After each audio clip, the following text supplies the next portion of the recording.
Hello YouTube, Vince White here, employment attorney. We're doing an extra video today.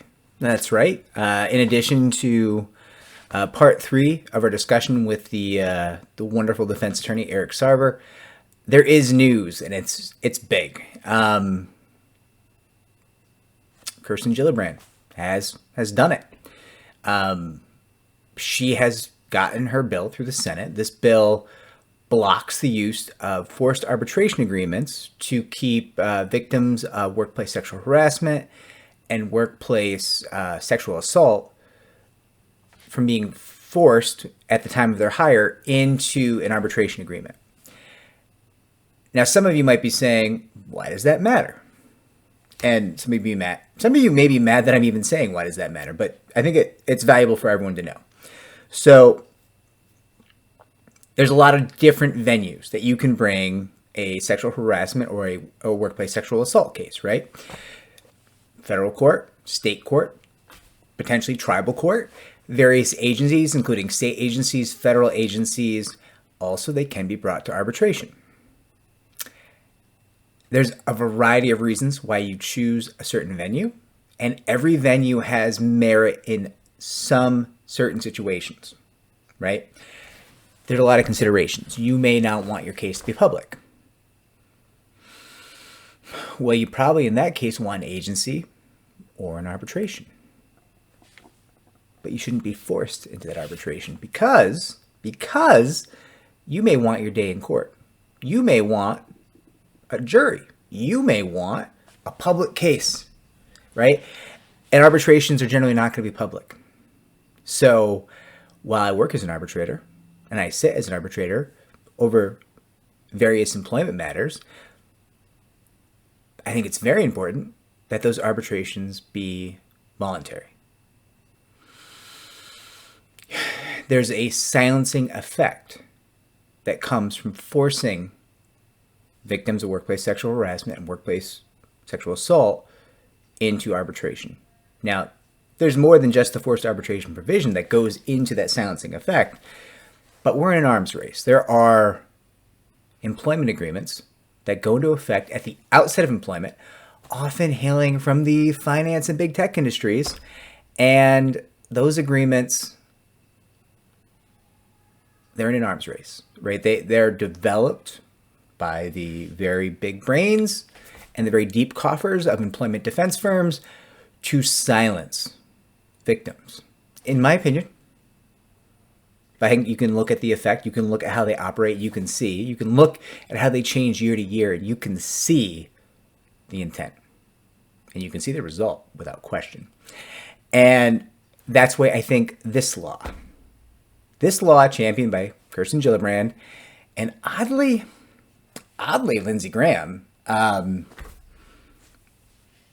very surprised. Welcome to the team, I guess. Okay, cool. I don't know what to say. Listen, and there's a lot of people who want to steal the thunder from this. Yeah, Kirsten Gillibrand. Yeah, you give the credit where it's due. Okay, Chuck. No, it's not yours. It's never yours. Stop. Again, Kirsten Gillibrand. So, yeah, listen, this is great. One caveat. It's really weird that we made this law only to protect victims of workplace sexual harassment and workplace sexual assault. Because if we're being honest, most of those victims I don't even know how to address this. Listen, there's a lot of protected classes. And the laws that protect against sexual harassment and workplace sexual assault, they're pretty tightly intertwined with the laws that protect against racial discrimination, disability discrimination, religious discrimination, orientation discrimination, gender identity discrimination, DNA discrimination. There's many, many, many protected classes. Why do we leave most of them out?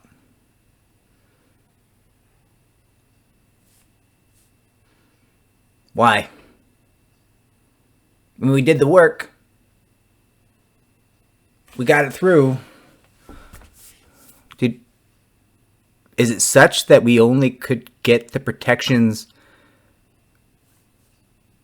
statistically speaking, for women? I mean, obviously, listen, any gender identity can be the victim of sexual harassment, can be the victim of sexual assault in the workplace. There's no question.